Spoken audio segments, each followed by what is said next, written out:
Hello everyone, welcome to my channel. আজকে আমি রান্না করব লাল লেয়ার মুরগি।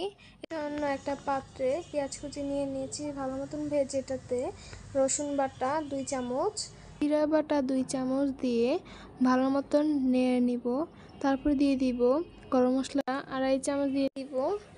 তারপরে 2 চামচ মরিচের গুঁড়ো, 2 চামচ হলুদের গুঁড়ো দিয়ে ভালো করে নেড়ে নিব।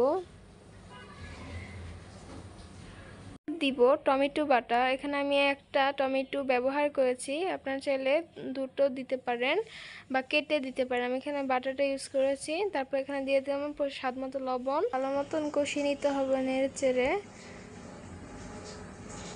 এটা কষানোর পরে এর মধ্যে দিয়ে দিব মরিচগুলো, দিয়ে ভালো করে নেড়ে নিব। মুরগিটা ভালো করে কষানোর পরে আবার একটু পর পর মুরগিগুলো নেড়ে দিতে হবে, আর অবশ্যই ঢেকে দিবেন চুলা আঁচে মিডিয়াম রেখে। দিয়ে দিব কেটে রাখা আলুগুলো। চাইলে আপনারা আলুগুলো স্কিপ করতে পারেন। আলুগুলো দেওয়া শেষে আমি পরিমাণ মতো পানি দিয়ে দিব। এটা প্রেসার কুকারের হিসাবে 4 কাপ আমি পানি দিয়ে দিলাম।